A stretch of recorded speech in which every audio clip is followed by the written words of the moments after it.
Hi, this is Michael Buffer, and welcome to the BoxHard Podcast. Hello, everyone. This is Mikey Garcia. Yo, it's your boy, the odd guy himself, Malik King Scott. Hi, I'm Charlie Edwards.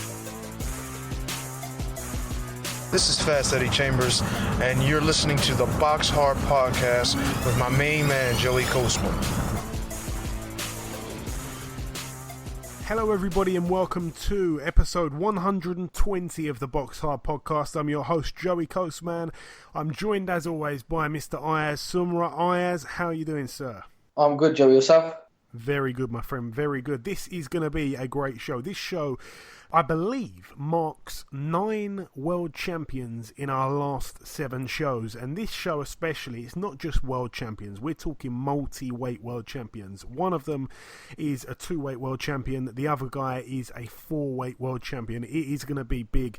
And of course, there's many things to do on this show, including the latest news, the reviews, the previews. Anyway, let's get straight into that. Let's start with the reviews from last weekend. A couple places to visit in terms of venues and countries and the rest of it.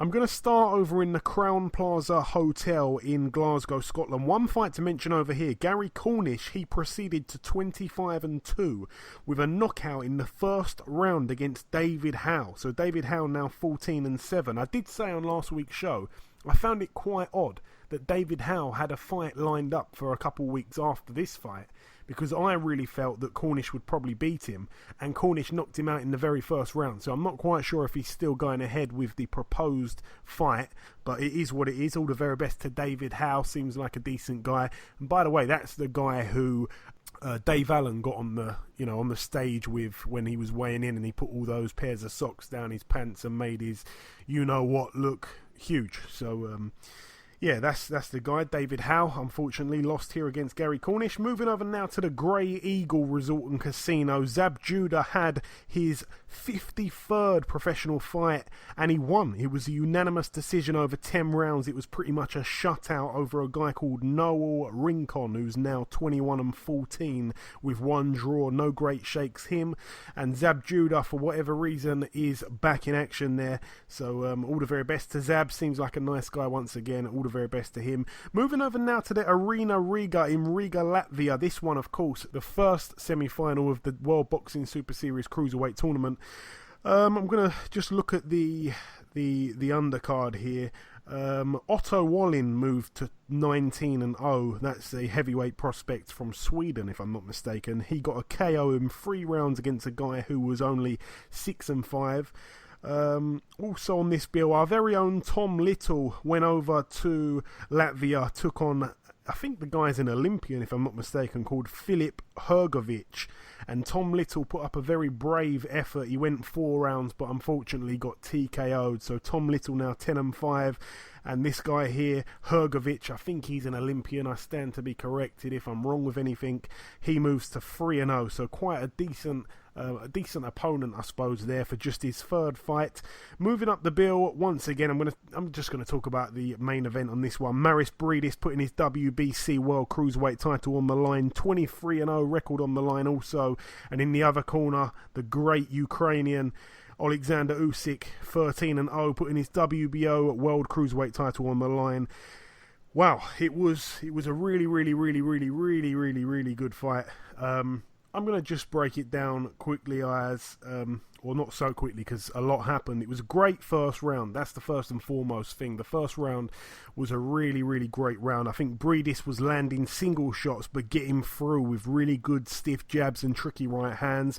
Usyk was throwing in combinations but he wasn't really landing much. He kept being backed up early on, Usyk, which was quite surprising really.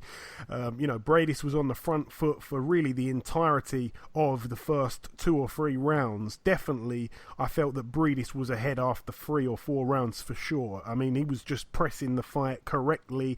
Usyk was staying in the pocket a little bit too long and being caught repeatedly, just brilliant rounds early on. Breedis, again, I think maybe the second round started really, really well, finished really well, but Usyk kind of had a few moments here and there in the middle of the rounds. It was one of those kind of rounds where you almost forget Usyk's good work in the middle of it. But yeah, Usyk was being made to cover up many times, really had to be on his defence, you know. Usyk, he come and met Breedis in the middle of the ring. He was putting it on Breedis. I think that happened around about the third round, something like that. There was a few close rounds in there. The third and fourth round I've noted as being very close rounds. You know, he showed me a lot of variety in his work, Breedis. I mean, I've been a little bit critical of him before. I think maybe I've kind of felt that he was a little bit one-dimensional, but for me, he was really showing a lot of variety in his work. He really does possess a lovely, lovely, sneaky left hook as well. A lot of power he gets on it as well. He was pulling out some Lomachenko moves as well. He was doing that thing where he pulls your guard down with one hand and lands a shot over the top with the other.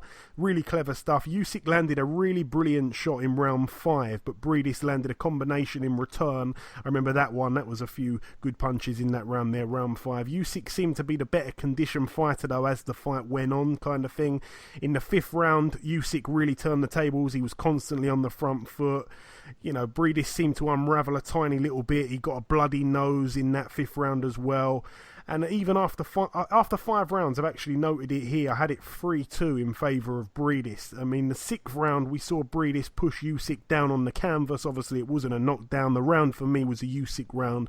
But Breedis came on strong in the latter part of that round as well. Halfway through the fight, neither fighter had really shown us a glimpse of surrender just at that point. And throughout the whole fight, really, I mean, Usyk had a fantastic round in round 7, and that was really where I saw the tide kind of turn a little bit. But no, I mean, Breedis came back on some of those rounds as well. Round 8 and 9 were really close.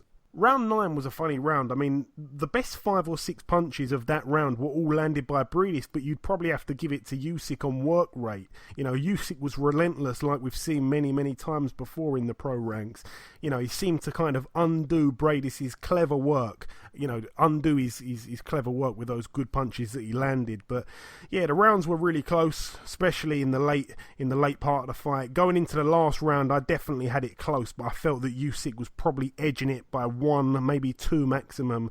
And I also thought that the location of the fight could play a little part in the judges, on the judges' scorecards. But yeah, the 12th round was a perfect round to end what had been such a brilliant fight. Amazing action constantly, unbelievable display from both the fighters. Usyk started brilliant in that 12th, and Breidis ended really well. But the majority of the fight, I mean, it was in reverse because Breidis started so well and Usyk ended so well. And in the final round, Usyk started so well and Breidis ended so well. It was a really strange one, but yeah, there were so many tight rounds in there. Ayaz, I won't carry on too much, but for me, I was scoring it, but as the fight went on, there was a few close rounds. I kind of, faded away from my scorecard, and I had in my gut like maybe 1 or 2 rounds to Usyk at the end. That was the way I saw it, but a brilliant fight nonetheless, and exactly what we want to see in these tournaments and just in boxing in general, to be honest. What did you make of that fight, Ayaz? What did I make of the fight? What can I say? What a fight it was. Big credit to Marius Breidis. He put in a very tough fight. Times off, Marius Breidis was winning the fight, right, to be honest, right? But Usyk, it's with him. It's his jab. What can I say? It came very, very close. And to be fair, Usyk won the fight. And I have to give big credit to Usyk. Very, very good fighter. And I think he'll win the tournament, in my opinion. Yeah, I think I agree with that. Just to go over it once again, it was a majority decision in favour of Alexander Usyk over 12 rounds. One judge had it a draw, the other 2 judges had the same scorecard. That one was 1-1-3, 1-1-5 in favour of Usyk. Vladimir Klitschko was also in attendance, so was Lomachenko, some real stars in the house. Moving over now stateside to the Forum, Inglewood, California, USA.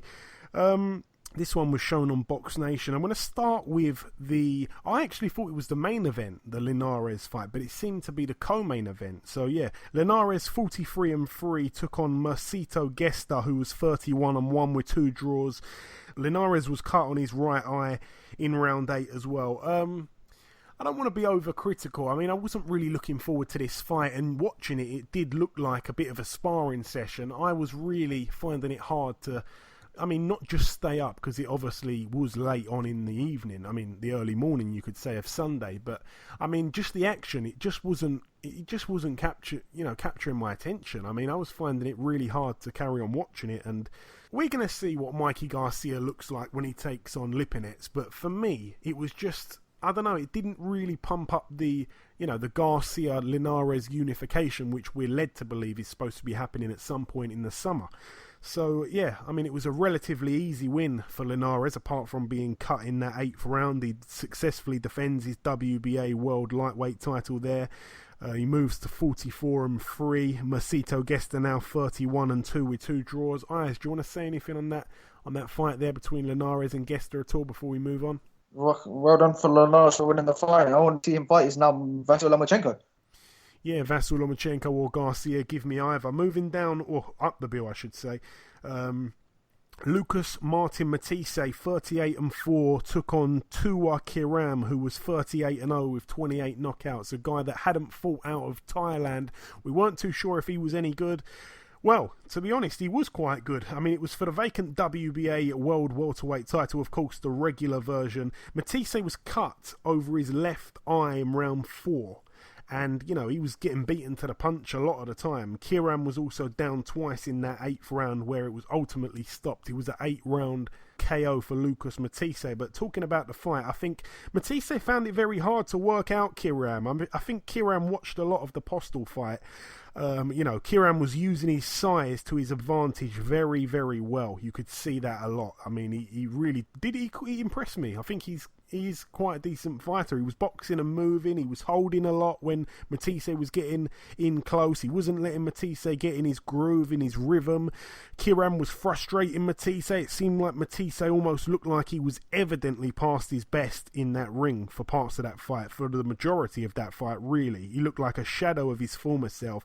And I wasn't scoring it, but I felt that Kiram was comfortably winning until that big finish in the 8th round. And that's the thing about Matisse fights. You can never count him out until it's over. It's never over till it's over, sort of thing, simply because he's such a huge puncher. But on closer inspection, when he knocked Kiram down the first time, it was a 1-2 combination. A left jab followed by a straight right, which didn't land all that heavy, in all honesty, the straight right. It was more of like a grazing shot. The second knockdown and the fight finisher was a jab. It was actually a jab. It was a delayed reaction too. Kiram got hit with a jab to the eye, which this is the finishing punch. He got hit with a jab to the eye, and he actually fired back with his own right hand before falling on his back once again, and this time the referee waved it off. It seemed to me that the jabs were the shots that actually hurt him in both of the knockdowns, and I think after the first knockdown, I didn't think he'd get up because he got laid flat out, but then he jumped up like a jack in the box, and the second knockdown, which was probably about 15 or 20 seconds later, he did well to survive that long. Again, it was a jab, like I say, the second knockdown, but it was too much for him to carry on after that second jab, and it really surprised me because although the 2 jabs that got landed for the 2 knockdowns landed quite heavy, it just didn't feel like they were jabs that would knock you down. But then again, I've seen Matisse hit people with what looks like a little tap to the head, really, and they've ended up unconscious. So he is like a little Kovalev in terms of power, another guy that can just put you to sleep with what looks like a tap. Ayaz, anything to say on the Matisse fight? This is the last fight we will be reviewing. We've seen him fight Peterson the way he knocked out Peterson, but finally Matisse won a world title. The last time I see him trying to fight for a world title was against Victor Postel, where he retired. But fair play, well done to Lucas Matisse. Fight I want to see him fight now is against Amir Khan. Ooh. You must not be a big Amir Khan fan, Ayaz, because remember, if Matisse lands one, that is certainly over. I mean, he's one of the hardest punching guys pound for pound in the world for me in terms of, single shot power. I think there's a lot of fights out there for him. Obviously, he held the WBC interim 140 title for quite a while, a few defences, I think. And it was bizarre because that fight that you mentioned there against Lamont Peterson was actually a champion at the time. and they did it at a catch weight or something where his belt wasn't on the line, and it just so happened that Matisse absolutely wiped the floor with Lamont Peterson. But it was just a great shame that that the title wasn't at stake really for him. But I also heard it was something to do with because he badly wanted to fight Danny Garcia, and he didn't want to lose his ranking with, I think it may have been the I'm guessing the WBA or something like that. I can't remember which belt Garcia had at 140, but yeah, it was mad because then he went on to lose against Garcia. So yeah, strange path he's gone on, but it has ended with a world title, and hopefully he can, grab another win or two before he hangs up his gloves. But yeah, it was a shame because he didn't look all that great really, but he has got that legit power as we've seen many times. I think he's something like 39 wins now with about 36 knockouts. He really is a monster puncher. That is it for the reviewing. So just before we wrap up part one, there's one last thing to do. It's to welcome our very first multi-weight world champion on this week's podcast. Ladies and gentlemen, please welcome the former WBC and WBA champion of the world, Mr. Badou Jack. Badou, welcome to the show. Thank you. Thanks for having me. It's my pleasure, sir. So, Badou, it's the first time that you've been on this show. I do just want to spend a moment just looking back at your unbelievable last few wins. I just want to reel off the last 5 people that you've shared a ring with. Anthony Durrell, you beat him. You took his O. George Groves, you beat him. Lucian Boutte, you of course drew with him, but then it was overturned for a win for you when he failed a doping test. The epic draw with James DeGale, which was one of the best fights of 2017, and then ending the year by moving up in weight and taking on Nathan Cleverly, ripping away his title and absolutely beating the hell out of him. And that's coming from a British person, by the way, saying that. But tell me, Badou, which of those 5 fights there was the most enjoyable and which one was the least enjoyable for you? When I fought Anthony Durrell, when I won the title, the first title I won, that was probably the most enjoyable one. The least was probably against James DeGale because I felt I won clearly. I was landing more than 100 punches, more than him, and it was a beatdown, in my opinion. Yeah, it was a very epic fight, like I say. And also, I just want to get your word on this one just quickly. I don't know if you saw James DeGale's last fight. He lost to Caleb Truax. I was sat there ringside, and all the media ringside were basically saying that perhaps Badou Jack has ruined James DeGale. Perhaps Badou Jack has, beat the good fighter out of James DeGale because we didn't see it against Truax. Do you believe that you could have possibly ruined James DeGale, Badou? A little bit. I think it's a combination of all the tough fights that he had, but I believe my fight with him was the toughest of his career. And boxing is a tough sport. He might never be the same, or he might need some more time, maybe change trainer or whatever. But you got to give Caleb Truax some credit because he fought a great fight. He was handpicked, as an opponent, like a tune-up fight, but he still came out, on top. So I know that guy too. He's a great guy, and he deserved, credit. Yeah, certainly. He definitely was the rightful winner. We had him on the show a couple of weeks back, and great guy. Moving on to what's next for you, Badou. I know that you'll be fighting on May 19th in Canada against the WBC Light-Heavyweight champion, Adonis Stevenson. Adonis is a man that, over in the UK, he's got a bit of a reputation as kind of staying away from the big threats in the division. So all the UK fans were delighted when the fight was made. We're happy to see you fighting him. You're a genuine threat. What do you know about Adonis Stevenson, the fighter, though, Badou? He's a good fighter. He's the lineal champion. He's one of the biggest puncher in boxing in any weight class. So he has avoided a lot of top names and stuff. But he can still fight, so he's still dangerous, but I believe I have what it takes to beat him. But it's going to be a good fight. And I know that it took quite a while, really, a little bit longer than expected to actually get this fight finally agreed. Are you able to talk about what delayed the fight being made at all? No, to be honest, I don't. I mean, it's always like that in boxing. Even my fight with James DeGale, we was supposed to fight probably 6 months before we fought. But that's true, yeah. It happens. But the main thing is that the fight, will happen now in May. But I actually called him out. I wanted to fight him. I asked for the fight right after the James DeGale fight. in January last year. So, yeah, better late than never. Yeah, it certainly is. And as we all know, Adonis is a southpaw. 2 of your last 3 opponents, James DeGale and Lucian Bute, have both been southpaws. Do you believe that those fights are ideal preparation before taking on a fighter like Adonis? I mean, they're totally different opponents.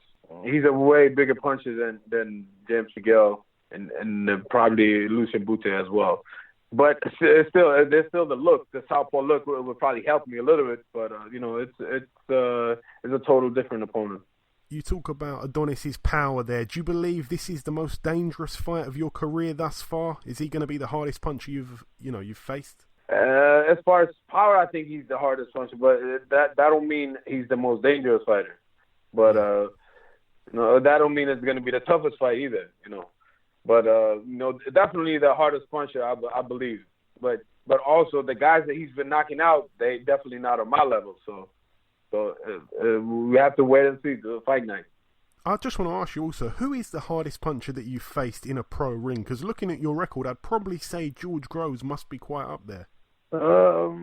Yeah, he didn't really hit me clean. Like I didn't really feel his power like that. But he's a solid puncher and he has a good jab, and his fight was probably one of the toughest fights that I had. But he had decent power. And that fight actually nothing like Adonis, I don't think. But he's a decent puncher. Yeah, and that actual fight that I just mentioned there, going off topic a tiny little bit, we've always wanted to see James DeGale and George Groves fight each other. It seems like it's probably never going to happen now, but you are one of the few people, I think maybe even the only person, to have shared the ring with both of them. Who do you believe is the better fighter? If they were to fight, who would you favour in that fight? It's really hard. I've been thinking about it. I've been asked that question a lot of times. I mean, it's hard to say, who's in their prime, and when both at their top. I don't know. I think DeGale is probably more like athletic, and Groves is probably the bigger puncher, and he has a better jab also. Yeah. But no, it could go either way.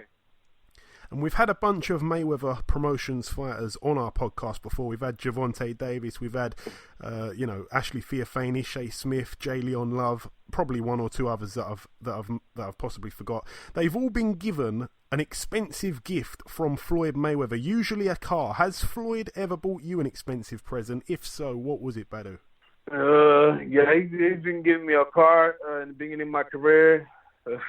He gave me a diamond Rolex when I won the title the first time. Yeah, he's been taking care of his fighters. Absolutely, he's a great guy, and I'm glad to have him as a promoter. Yeah, excellent. Coming down to the last couple questions now, Badou. I want to ask you this. You may not want to give it to us. It's completely up to you. Have you got any kind of prediction how you're going to win your fight come May 19th? I always go in and try to knock my opponent out. It's easier said than done, but I feel way stronger at light heavyweight, so I believe will have more power and be stronger at light heavyweight, so a little more energy. So, I'm not going up to Canada to be robbed again. I'm going out there to take him out, but it's easier said than done. Yeah. So hopefully we'll stop the fight. Well said. And I want to ask you this. We have to ask this question to all of our all the people that we interview overseas. We like to ask, who's your favourite UK fighter of any era? I'm putting you on the spot a little bit there, and I'm banning one name off the list. You cannot say Ashley Theophane. Shit. That's a good question. Probably Lennox Lewis. Yeah. He counts as a British fighter, right? Yeah. Yeah, I know he fought for Canada and he's Jamaican, but yeah, probably him. I might have got somebody, but I like Anthony Joshua as well.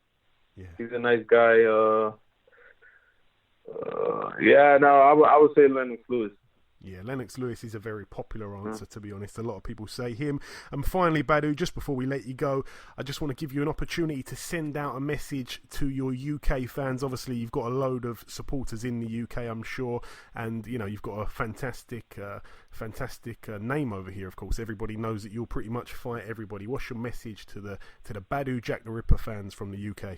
I really appreciate all the UK fans. They out of every fans in the world, I think they've been showing me the most love. And when I was there in May last year, and they stopped me everywhere I went. So I love the UK fans. I will actually love to fight there one day, but now I beat all the fighters at Super-Middleweight and Light-Heavyweight, so I don't know who's left there. But I don't have to fight no Brits now. Maybe they accept me from like one of their own, so maybe I can fight somebody else from somewhere else and just have the fight in the UK.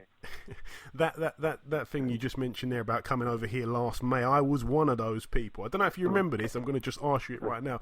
I came up to you and Ashley Theophane ringside for the Gervonta Davis fight, and we took a selfie. I was in the middle of you two. Do you remember that? Nah. That's breaking my heart. No worries. All right, listen, Badou, it's been a pleasure, my friend, interviewing you. It really has. Thank you for your time. Best of luck for May 19th, and we'll catch up sometime after, I'm sure. All right, thank you. Appreciate it. Okay, now it's time for part 2 on this week's show. This part, of course, the preview part, but as always, we go over to the Trevor McDonald of the boxing world, Mr. Ayaz Sumra. Ayaz, what have you got for us this week? The big news is Amir Khan's fight has been announced and that he will take on Philip Le Greco. Yeah, Phil Le Greco, a guy that I suppose is not a huge name over in the UK. I mean, he's not a household name by any means, by any stretch of anyone's imagination, but he is a guy that the hardcores will know quite well. Obviously, he's a Canadian guy. If you look at his resume, I mean, it's not a terrible one, but he just about gets in BoxRec's top 100. He's actually ranked number 99. And a little fact for you here, he hasn't made the 147 limit, Ayaz, since I think it was 2010. I'm just checking. Yes, it was 2010, and it was in June. By the time the fight rolls round, he would have gone over 7.5 years that he hasn't made 147. So that's an awful sign going into a fight like this. When you look at the names on his resume, who has he really beaten? I'm struggling to kind of find a name really on there that I'd say, okay, that's a good win. He took on Sean Porter. He lost every round to Sean Porter. He took on Errol Spence. He got cleaned out in 3 rounds. Aside from that, he lost in, not his last fight, but the fight before that, he lost a unanimous decision to a guy who was 15-2. And that guy lost to, I don't want to be horrible, but nobody's really. He lost to Aaron Martinez and Javier Molina. I don't even know who Javier Molina is, but not great fighters this guy has lost to be completely honest. So I don't really think it's a great opponent. Talking about the press conference, Ayaz, that happened earlier this week, obviously, did you happen to see that little clip where Amir Khan threw the glass of water over Phil Le Greco? Oh, yes, I did. And this is the first time I've seen Amir Khan actually throw a glass of water at someone. It was crazy. Yeah, I mean, the thing what I saw, if you watch it, Amir Khan has about 4 or 5 looks at his glass of water before he throws it. And I'm just wondering if, he was waiting for the right moment to throw the glass of water. He actually was laughing at some of the things that Phil Le Greco was saying. But don't get me wrong, he said some certainly, distasteful stuff and stuff that would or could provoke you into doing something like that. But I don't know, man. It's weird. Even if I had a glass of water in front of me, I would not think about picking it up and throwing it at someone. The first thing you'd do, if it really pushed your buttons, surely is to hit the person, especially if you're a boxer. Do you know what I mean? So I find it a little bit hard to believe that these things that we see are always real. And obviously it clashes. It's the same night as the Frampton Donaire fight as well, obviously. So yeah, I mean, they got to do something to try and get some eyes on their channel, I suppose. But yeah, I mean, I like Amir Khan, and he's been out the ring for what's going to be, I think, just under 2 years or something by the time the fight rolls around. So I'm giving him a pass, really. He's certainly showed that he's got huge balls and he will fight anybody. So we'll give him a pass on this one. It's not a great opponent, but what can you really expect after 2 years out, I think. So, yeah, we'll give him a pass. Canelo vs Golovkin has been announced on Cinco de Mayo, May 5th. Yes, obviously we all knew the rematch had to happen. It's the biggest money fight for both guys, you'd feel. The first fight being so controversial, it's fantastic that we're getting an instant rematch. Sometimes there can be a really controversial decision and then both guys go and do their own thing. They go their separate ways. Someone loses, someone has a close fight with someone else, and then, you know, it can all kind of jeopardize what may happen when they meet again, or if they meet again, you know, down the line. So I'm happy that both men are getting straight back in there. It made sense for everybody. It made sense money-wise, and it made sense for all boxing fans, casual or hardcore. And I just cannot wait for it. But for me, even though I'd love Golovkin to do it, I've just got a feeling that that little bit of time there, I think that, you know, Triple G has kind of, I don't want to say got one foot out the door, but I think he's coming to the end a little bit. I'm pretty sure he's slowed down a bit now, and I think that Canelo's getting better and better by the day. So for me, I definitely favour Canelo at this stage, but, you know, I really hope I'm wrong, because Triple G is one of my favourite fighters in the world. O'Hara Davies has signed with Frank Warren. Yeah, it was a bit of a shock. Obviously, you know, we know about this little incident that he had with Eddie Hearn and Tommy Coyle and the Sun newspaper and all the rest of it. I understand that what he actually originally said wasn't even anything to do with the Hillsborough thing. It was something to do with some guy in Tommy Coyle's gym who'd been arrested and, you know, named in the Sun or something like that. So apparently it was a dig, you know, about his mate or whatever getting arrested. So yeah, it wasn't even anything to do with the Hillsborough. That's what I'm hearing. You know, if that is the case, I mean, I'm not 100% sure because everybody's saying something different, but if that is the case, then it's really quite petty. You know, to think that a big thing's been made out of this. Listen, if he said something about Hillsborough, then, you know, obviously, whether he knew what he was saying or not, then it's a bad thing. You don't say things like that. But if it wasn't even anything to do with that, and I always kind of struggled to find the connection between Tommy Coyle being from Hull and the Hillsborough disaster. So, yeah, if it was just simply something about his, you know, one of his friends who works in his gym or whatever it is, then it's ridiculous, to be honest. You'd have to even say, and I'm not saying that Eddie Hearn's all about money or anything like that, or maybe he's all about loyalty, to be honest, but you'd have to say, if you were going to favour one, if you had to kick one and stay with the other one, you'd definitely have to kick Tommy Coyle, because O'Hara Davies, whether he's liked or hated, you know, whether his fan base is bigger or smaller than Tommy Coyle's, Tommy Coyle is a fighter that doesn't have many fights left in him. O'Hara Davies is obviously still on the come up. He's only got the one loss. It was to a fantastic Josh Taylor. So let's not take much away from O'Hara. But yeah, he signs with Frank Warren. We all thought it may happen. Frank Warren would have absolutely loved doing that because, you know, he's, if you like, kind of stole one of Eddie Hearn's prospects there. And yeah, I quite like it. I really do quite like it. I think he's changed trainer as well. I can't remember who he's with now. But all the very best to O'Hara, man. He's been on the show a few times, and our listeners know the real O'Hara. He's a nice guy. He truly is. The venue for Josh Warrington and Lee Selby has been announced, and that it'll be at Ellen Road. Yes, obviously the home of Leeds United Football Club. There was a few rumours whether it was going to be there or not, and you know, I'm pleased with the news. It's another open air, you know, sporting event. Obviously, sporting events happen there, open air every week with the football, but I mean, it's another boxing open air event, which doesn't happen too much, especially over in the UK where the weather's terrible. Hopefully the weather holds up, by the way. Eddie Hearn's been extra lucky a few times with his ones, and hopefully the same luck goes here with Frank. But I like what he's doing, and you know, it just means there's more space for bums on seats. Obviously Josh Warrington got a huge following from Leeds. It's the right place to put the fight. Hopefully the place is a sellout. I really, really wish the whole event, you know, the best of success, really. But it's a brilliant fight, and I'm over the moon with it. And finally, Eris Landelara will fight Jarrett Hurd. Yes, that one is set to happen on April 7th. Obviously, it's a unification. Jarrett Hurd being the IBF champion and Eris Landelara being the WBA champion. Have I got that right? I'm just trying to think. The WBO is... what's his name? The guy that beat Cotto completely slipped me. Saddam Ali. And who's got the WBC? Who's got the WBC at that weight? Oh, that's Jamel Charlo. Good one. Yeah.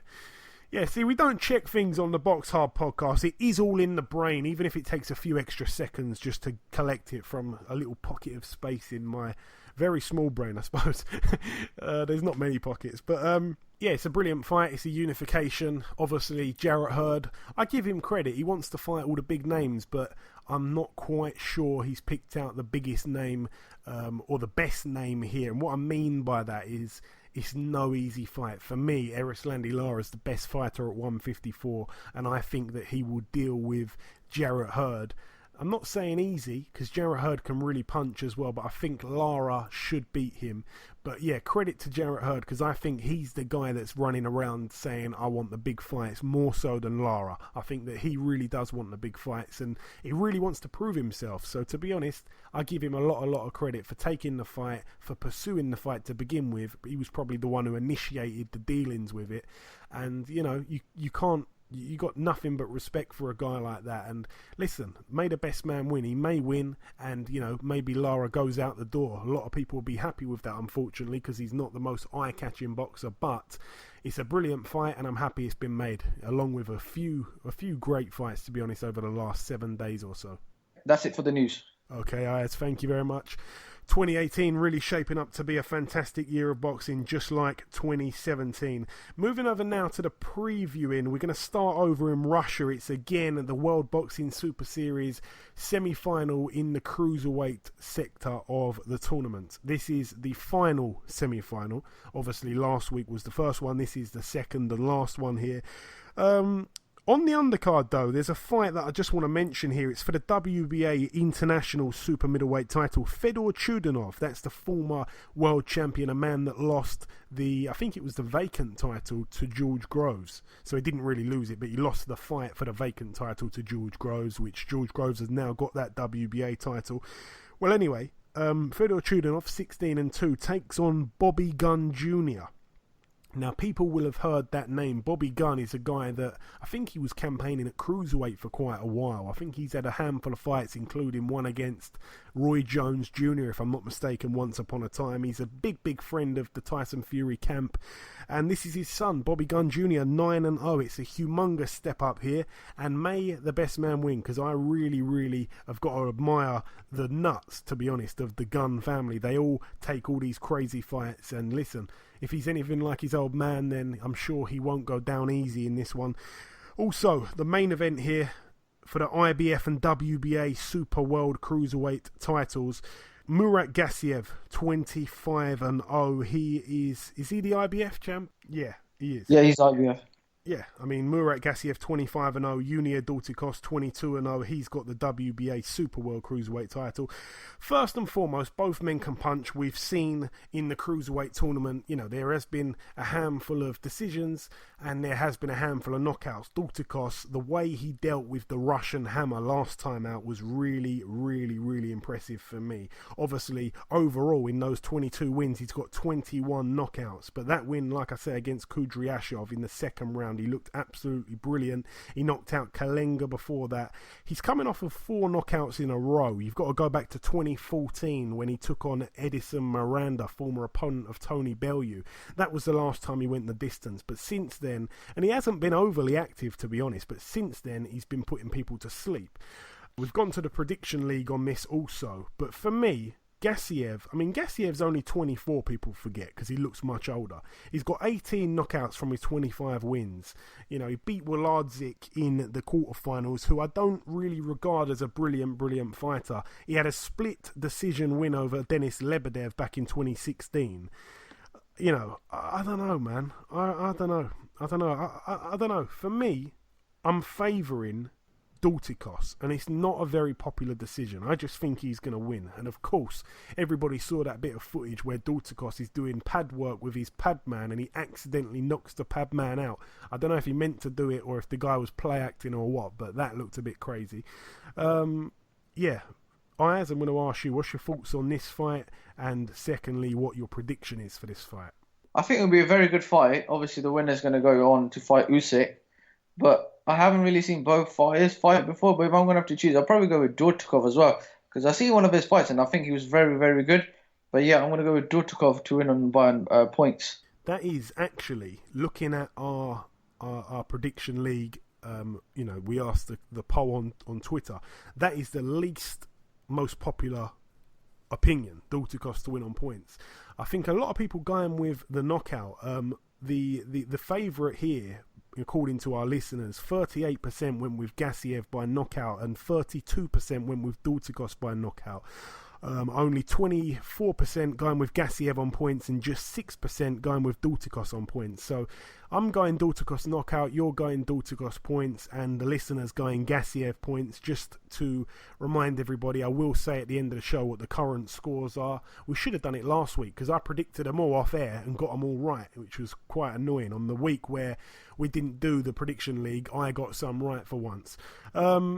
Yeah, it's a fantastic fight. Like you say there, I think both men will be tested here against each other. It's definitely, each man's hardest fight. I think Donaire, if he wins this fight, and especially if he impresses, especially if he did something like knock Gassiev out, I think he's the bigger man as well. If he knocks Gassiev out, then I think the Usyk and Donaire fight could be really, really interesting. I'd still favour Usyk, but Donaire really can punch. He's a Cuban, but he's not a southpaw. Those are some of the most, awkwardest Cubans ever. The ones that you think, yeah, he's definitely a southpaw. No, he's not. He hits you with the big right backhand. Donaire can really crack. So for me, I think he wins that fight by knockout. But yeah, credit to the Sauerlands and all the rest of it. I'm sure this fight is on ITV box office, but it's free for the UK viewers, which is excellent stuff. Moving over now to the O2 Arena. I will be there in attendance this weekend. Starting with the undercard, Charlie Edwards 11-1. His opponent yet to be announced. He's on the bill also. Felix Cash 7-0. His opponent yet to be announced. That's a 6-rounder there. Also on the bill, a pretty decent-ish fight, I suppose. Dorian Darch returns to the ring the first time after being blasted out by Daniel Dubois. His record 12-6 with 1 draw. He's in a 6-rounder against the undefeated heavyweight Nick Webb. That should be good for Nick Webb there. He needs to be on these bigger bills. He's been let down in a few big fights recently. People pulling out of fights and fights falling out of bed and stuff like that. Danny Dignam 4-0. He's in a 6-rounder against Reese Pagan 14-5. That's a step up for Danny Dignam. Josh Buatsi takes on a guy called Jordan Joseph, who's 7-1 with 1 draw. Obviously Josh Buatsi 3-0. That's a 6-rounder there. Joshua Buatsi, everybody's massively high on him. They're saying that he could be the most promising Olympian that's just turned over. And obviously I want to see him really, really tested. I know that it's early. I like what they're doing. This is another opponent with a winning record, I suppose. This guy hasn't been knocked out. The one loss was to Chris Hobbs. It was a close points loss. Chris Hobbs is a guy that got knocked out by Anthony Yard in like the 4th round or something like that. So yeah, it's a steady step up, I suppose. Also on this bill, Paul Butler 25-1. He takes on a yet to be announced opponent. That's an 8-rounder there. And now with the 3 top fights and some good ones here, Reese Bellotti 11-0 takes on Ben Jones 22-6 with 1 draw. That's for the Commonwealth featherweight title. Obviously Ben Jones, a friend of the show. He was on a few weeks ago. Really lovely guy, Ben Jones. He's done it the hard way, he's really done it the hard way. Former WBO European champion. He's won a few other belts as well. And obviously Reese Bellotti, he's really putting people away that he perhaps shouldn't be. He's a really exciting little fighter. I think it's a brilliant step up, to be honest. But the bad thing here, what you'd have to say, is both men in their last fight took on the same guy. Ben Jones lost, very, very close points loss, which he thinks he definitely won. And Reese Bellotti got the knockout of the guy. His name slipped me. Once again, I'm going to that mind pocket for this one. And now, the chief support, I suppose, Ted Cheeseman, 12-0, takes on the US Dangerman, Carson Jones, the upsetter, 40-12 with 3 draws. This one's for the vacant WBA International Super Welterweight title. Ayaz, firstly, what's your thoughts on that fight? A huge, huge step up for Ted Cheeseman. Obviously, Carson Jones been over here and upset a few people. He had that really close fight with Kell Brook, and then he lost the second time round. He come over here and knocked out Brian Rose, and then he lost in the rematch. It's a huge step up for Ted Cheeseman, especially Carson Jones, just having recently been robbed against former world champion Antonio Margarito. He's on a bit of form, and he's only 30, people forget. He's not too old. I thought he was about 45. He's only 30. Doesn't he? He trains with Abel Sanchez, doesn't he? First of all. Yeah. Yes, I think it's a very big step up for Ted Cheeseman that he's fighting Carson Jones. Obviously, we've seen Carson Jones fight in the UK on numerous occasions, like you see Cale Brewer, Brian Rose. He's recently lost to Antonio Margarito, but a lot of people said that he got robbed. Ted Cheeseman is a very good fight, but it's a 50-50 fight. But if I'm going to go for a win, I'm going to go for Ted Cheeseman because I think he's in the UK and I think he'll win by points. Yeah, and that is a popular decision. That is actually what the listeners are going with as well. That's 46% of listeners going with Ted Cheeseman on points, 26% going with Cheeseman by KO, just 17% going with Carson Jones by KO, and 11% going with Carson Jones on points. I am going to do the the unexpected decision, which I always do. I always go against the grain, and sometimes it doesn't work. Most of the time it doesn't work. But anyways, I'm going with Carson Jones to win by knockout, simply because he's fought much better opposition, as we've all known. He's a tough, rugged guy. He can get deep if he needs to. Ted Cheeseman hasn't had that test yet as a pro. Carson Jones has got 30 knockouts to his name, very heavy-handed. For me, I'm going with the tricky veteran, as they say. I'm going with Carson Jones. I hope I'm wrong. I really do, because he's just got to stop. If he comes over here and knocks out one of our boys again, send him back and keep him over there. We don't need him coming over here and taking our prospects' O's. So, yeah, all the very best to both men, especially Ted Cheeseman, but I am going with Carson Jones by knockout. He certainly isn't to be overlooked. When that fight first got announced, people were going mad on Twitter saying it was a mismatch. I thought that was crazy. But yeah, it is what it is. And the main event here, this one's for the vacant WBA Continental Cruiserweight title. Lawrence Okolie in one corner, the former 2016 Olympian, 7-0 his record at the moment. Big puncher, as we all know. He's been training with Anthony Joshua, I think, and a few other guys. I think he's been training with the GB boys. Isaac Chamberlain, he's just got back from the USIC camp over in Ukraine. I think it's the second time he's been out there. His record 9-0. Both men undefeated. Somebody's O's got to go. And more importantly, there's a belt on the line here, so things are really getting serious. And I'm really happy that both men have took this fight, because they really didn't need to. It's very early on for two guys like this who really haven't really even reached title level yet, to put it all on the line. I mean, this is the first title that they're fighting for. Obviously, Isaac Chamberlain, he was the Southern Area champion, but I'm talking like English, British titles, stuff like that. I'm not knocking the Southern Area belt at all, but yeah. It's a 12-rounder. I mean, it's a really interesting fight. Obviously, Lawrence Okolie himself, and we should note this could play a factor here. Lawrence Okolie himself, the longest he's gone in terms of rounds is the 6th round. That was back in September. He went 6 rounds with Blaise Menduo. He had his man down in the 4th round though. And aside from that, he's got 6 knockouts in his other fights. Isaac Chamberlain, I mean, he's not really known as a big puncher. 4 knockouts from 9 wins. He's been the distance a couple of times, mainly over 4 rounds. His first 4 professional fights were all 4-rounders. He went the distance in all 4 of them. And obviously, most recently, the time he went the distance was when he went points with Wadi Camacho in a thrilling fight at York Hall for the Southern Area title, the one where Chamberlain dislocated his shoulder. But since that fight, he's knocked out everybody he's fought. 3 wins, 3 knockouts. It's a brilliant fight, Ayaz, isn't it? I mean, we're really happy. All the hardcores, especially, really, really happy with this fight being made. They didn't really need to take this fight, I didn't feel. Obviously, like you said, it's a very good fight. For me, I personally think it's a 50-50 fight. Why? Because with Okolie, he's got a lot of amateur pedigree. He's gone on to spar Joshua, whereas Isaac Chamberlain, you don't, like, obviously, we've seen videos of Lawrence Okolie sparring, but when you see you don't see videos of Isaac Chamberlain sparring because he doesn't like to show it. But have you seen it? He sparred the likes of in the future past Deontay Wilder. He's gone to spar Usyk again. He's gone Usyk. Sparred Joshua as well. Marius Wack. Was it Wack? Who's the other one? Polish one. Masternak. Oh, Masternak. Yeah. Yeah, he's trained with sparred with Masternak. Did you happen to see that video they did, the promo video, where Isaac Chamberlain said, when I'm done with Okolie, he'll be backflipping burgers. Did you see that? Oh, yes, I saw that. Right, that was embarrassing. Usyk is hoping he will see Isaac Chamberlain win his British beef with Lawrence Okolie. Now, it says one of his quotes here, he wants to improve, to get better every day, every time we spar, and I've seen him get better and better step by step. I gave him a little bit of advice, especially if he asks, and he's definitely hits hard for a cruiserweight. Now that he's been sparring Usyk. But if I'm going to go for a winner, I'll tell you what I'm going to go for. I'm going to go for Isaac Chamberlain, because I think he's got more for boxing brain than Lawrence Okolie. And I think Isaac Chamberlain is more technical.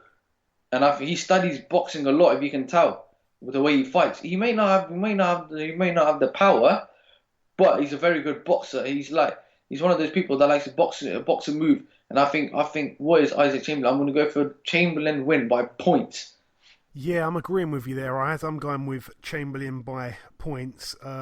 That's actually the second most popular answer on our poll, and the listeners have actually gone with 45% of people going with Okolie by knockout. So, yeah, that's huge. It is close to a 50-50 fight, in my honest opinion. As you say there, Chamberlain, the sparring that guy has done, and he really dedicates his life to boxing. He's got absolutely no social life whatsoever. I spoke to him early this week. I always speak to him every at least once a week. I'm always speaking to him, and you know, he really is not even in the mood to talk to me this week or the past couple of weeks. He's not even, I mean, he's replying, but he doesn't want to talk about anything at all. You know, he doesn't want to have any kind of full-blown conversation. I asked him, does he want to come on the show? He doesn't even want to come on the show. He said, we'll do it after the fight. The guy is so into this fight. And it just goes to show how serious he's taking Lawrence Okolie. When he says, you know, he's going to beat him, and, you know, his uncle said that if Isaac doesn't knock Okolie out, then he's going to give up boxing and all that stuff. It's just a bit of tongue-in-cheek. Isaac Chamberlain knows this is a huge test, and it's going to be the hardest fight of his life. So, you know, Isaac knows that. Isaac has got absolutely no social life, and this is what he's been doing. He's just a complete gym rat. He's been sleeping gym, a little bit of eating, sleeping gym. That's all he's done, you know, eat, sleep and gym. And you got to give him credit for that. I think he's took this extremely seriously. I know that Okolie has as well, and he definitely should have, and both men should, but Isaac has really shut himself off, and this is the first time I've seen him do this. He's really taking this seriously. He's even come off social media. He's got somebody controlling his social media. It's not even him on there. So, you know, he's really got his mind on it. That's what I'm saying. So we may see a completely different Chamberlain. Also, as you say there, he's been locked away with Alexander Usyk in training camp. Nobody's seen what's gone on there.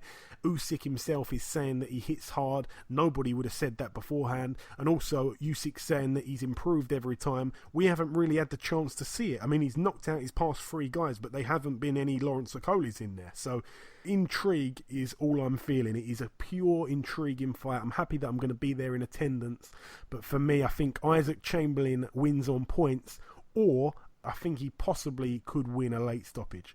But yeah, the first few rounds, Lawrence Okolie, and I think he will. I think he only fights one way. I think he's going to really put the pressure on Isaac, and I don't want to say I wouldn't be shocked for an early stoppage for Okolie, but I think Okolie's going to throw everything at Isaac and try and unsettle him straight away. And if Isaac's made to fight, because that's the thing about Isaac, I think sometimes if the fight is not at his own pace, he can get a little bit, you know, a little bit one-dimensional and look a little bit bad, you know? I think it's got to be at his pace, and I think he's got the ability to make it at his pace, but it's just a pure intriguing fight. It really is. I just can't wait for Saturday. It's a brilliant fight. But moving over now stateside, moving over to the Bank of America Center in Texas, USA. 4 fights to mention here. Jose Benavidez, that's the brother of the Super-Middleweight world champion David Benavidez. He's 25-0. He takes on Matthew Strode, who's 24-5. That's an 8-rounder there. Jesse Hart, former world title challenger, he's on this bill as well. His record 22-1. He's in his first fight back since losing that world title fight to Gilberto Ramirez. He takes on Thomas Awimbono, who's 25-7 with 1 draw. A bit of a padded record, Awimbono, but that's a 10-rounder there. Also on the bill, the man that recently beat Jamie Conlan for the world title, Jerwin Ancajas, 28-1 with one draw. He puts his IBF World Super Flyweight title on the line against Israel Gonzalez, who's 21-1. Haven't looked at him, to be honest, so I apologise for that. And the main event, Gilberto Ramirez himself, 36-0, looking to move to 37-0, really closing in on Deontay Wilder's unbeaten record now. He puts his WBO World Super-Middleweight title on the line against Habib Ahmed, who's also undefeated, 25-0 with one draw. I think, if I'm not mistaken, I think this one's on Box Nation as well. I'm pretty sure it is this Saturday. So yeah, for those guys that are going to be staying at home on Saturday, it's a fantastic night to stay at home on Saturday because you've got the Matchroom show on, on I think maybe about 7 or something, but watch out because it's not just on the main event Sky Sports channel. It's actually on the Arena or the Action channel. It's on like half an hour earlier on there, so don't miss the first half an hour. And then obviously when it finishes a little bit later on in the evening, there's a few hours in between. If you've got a missus, you can show her a bit of attention in between, because that's how my missus gets a bit lonely. You've got to sort of divide your time equally, or as equal as you can. And then you're ready for the Gilberto Ramirez card. Hopefully they show a couple of the undercard fights on that one. But yeah, back to the fight itself, back to his opponent. Habib Ahmed, I don't know too much about him. I'm just going to look at his resume right now. He's a guy from Ghana. He is 5'8". 5'8", that's incredibly short for a super middleweight. Really is short there. I mean, Gilberto Ramirez is 6'2.5", but 5'8's pretty short there. I'm looking at the names here, and there's not fantastic names there. So for me, not that we've done the predictions on it, but yeah, for me, it's probably quite an easy win there for Gilberto Ramirez. I would have preferred to see the Jesse Hart rematch. I don't think this guy's going to put up much of a fight. 25-0 with 17 knockouts. The one draw came against a guy in 2016 who was 3-7. So that kind of speaks for itself. Right, that's it for that bill. Moving over to the final bill, which is happening on Sunday in Japan. There's one fight to mention on this one. The WBC World Flyweight Champion Daigo Higa, looking like he will be perhaps challenging Andrew Selby in the near future, even though I'm hearing rumours that Selby will be fighting for the EBU European title. But anyways, Daigo Higa, 14-0, takes on Moises Fuentes, who's 25-4 with one draw, a name that's been around that flyweight kind of class for quite a while now. Fuentes, I can't remember who he's boxed, but he's definitely been on the end of my tongue a few times on this podcast fighting different guys, so I think that's quite a good fight. So all the best in that one as well. But that really wraps up the previewing. We've tried to whiz through everything as quick as possible today, and I hope that we've not been too long-winded, especially with the reviews earlier. I was a little bit long on that one, so I apologise. But yeah, that is the reviewing done. That is the news done. That's the previewing done. The first guest has been and gone. It's now time, just before we wrap up the show and end part 2, the last thing to do is to welcome our second multi-weight world champion. Ladies and gentlemen, please welcome the former 4-weight world champion, Mr. Nonito Donaire. Nonito, welcome to the show. Thank you. Thank you for having me. It's always my pleasure, Nonito. It's always my pleasure. So we last spoke, Nonito, back in December 2016. Not a lot has really happened since then. Obviously, you've had just the one fight in which you took on Ruben Hernandez. You beat him unanimously over 10 rounds for the vacant WBC Silver title. That was back in September, obviously, of 2017. Your next fight will be happening, as we all know, in the UK. Something that you told me last time was a dream of yours to do a fight in the UK. How happy are you to get that opportunity at this stage of your career, Nonito? I'm very happy knowing that I'm fighting somebody really, who has a big name, and and who's willing to fight me as well. So, I'm very happy to be out there with a big name in the UK. So, it's a big opportunity. And you've been linked with a few UK fighters now. I remember when we last spoke, you were talking a little bit of a possibility that we could see you take on Scott Quigg. Obviously, that fight didn't happen. You're now going to be taking on Carl Frampton. Tell us, Nonito, what do you know about Carl Frampton, the fighter? I've seen some of his fights. I've seen the Santa Cruz fights as well, and he's an overall fighter. He can fight, he can box, he can counter. So, he's a dangerous guy when it really comes down to it. But aside from that, we're very excited at the same time. And Nonito, did you manage to catch his last fight at all? No, I didn't get that tape yet, but I'm gonna once I start camp, I'm gonna start going into training mode and watching the fight. Yeah, because his last fight, he really didn't look so good. A lot of people were very critical of him, and based on his last performance, my personal prediction for this fight, I actually believe you're going to beat him. I truly do. I'm not just saying that because you're here. He looked really not too good in his last fight, but that's another matter. I remember at the press conference, the other week, you mentioned that you were given a very warm welcome in Belfast. How much has that meant to you personally as a travelling fighter, an away fighter in a city that loves Carl Frampton so much? You've been shown a lot of love over there. Yeah, that was incredible for me. Just to welcome and them welcoming to the gyms, their cafe, to their places. It was incredible. But talking to Carl when we're at the press conference, he just said that this is what Belfast is. We respect good fighters, and they respect you. So to me, that meant a lot to me. I mean, I had to perform the best that I can, to train out there, and I know that they respect Carl and love Carl because he's a good fighter as well. So it just brings a lot of excitement knowing that the guys are out there, and it's going to change during the fight. That's where they get right behind them and stuff like that. But for now, what they've shown has been incredible. Yeah, excellent stuff. Over here, what everybody thought was actually going to happen was that Carl Frampton was going to probably fight the winner out of Lee Selby and Josh Warrington. Obviously, those guys are fighting each other. That's been announced this week. But everybody thought that Carl would probably just take a keep busy fight in the meantime, somebody he could beat easily, and then he'd be around for the winner of that fight. So obviously I was quite shocked when I saw that he's going to be taking you on. I think it's caught the boxing world by surprise, really. In this fight, Nonito, if you can tell us, is there a rematch clause, or are you in position to take on the winner if you were to win? Do you know at this stage? Well, I'm not sure about the contract. There might be hold on. No problem. Rematch clause. Contract is confidential. Yeah, so I'm not really quite sure how the whole thing is. I mean, Ringstar and all of them guys did that stuff. So, but it's confidential is what they tell me. Knowing that I'm the one that's fighting. So, yeah, so I'm just excited to be given the opportunity. I've never really delved into it. Yeah. Yeah, no problem. I think he'd be pretty smart to stick a rematch clause in. Obviously, it's a very, very risky fight.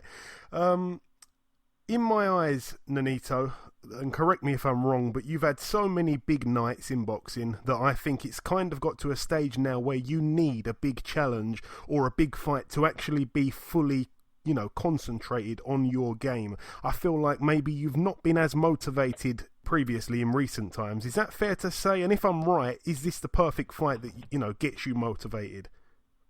I think so. You're completely right when it comes down to that, and I think that's why I took this fight. Well, I know that I took this fight because of all the disadvantage that I have, knowing that, there's a young guy here. It's in his place, and, I got a lot of respect for the guy. I mean, it just has all the formula to get me out there, and I think that's the same thing as him. Is there's a tough guy in front of me, and I need to be in my 100%. I think we're both kind of in the same boat when it comes down to it, that it's a must win, but then at the same time we pick the guys who's going to inspire us to be at our best. And you've said to me previously, Nonito, that there's been a few fights in which you've just simply relied on one punch, which is your big left hook, and you've relied on that to end the fight, and sometimes it's played against you and you've ended up losing because of that. Do you believe that you will need much more than your left hook to beat a man like Carl Frampton? Oh, definitely. I think that he has to take back the time of how I used to create strategies and set up, and traps, and counter as well. Not just one punch, but go out there and be a complete fighter like I haven't seen in a long time. Okay, certainly. And obviously you did a little bit of singing at the press conference. Carl Frampton came back with his own singing. Did you see that? Yeah, I did. He was could sing quite pretty good. well. Yeah, he was. It was a surprise to me. For me, and his accent was gone when he was singing. I mean, it was incredible. I really enjoyed it. I might come up with another song to challenge him. But this is a sports that's why he's loved, because he's out there. It has nothing to do with being in the outside. It's what we're gonna do inside that matters. But then when we're outside, we're just hanging out.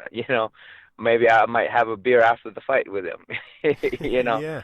Put a karaoke machine in that room as well, and I'm sure you'll have a fantastic time, the pair of you. Oh, that's exactly it. You're welcome to join us, by the way. Thank you. And finally, the last couple of questions, Nonito. You don't have to give us one if you don't want to, but do you have any kind of prediction for this fight? How will you win come April 21st?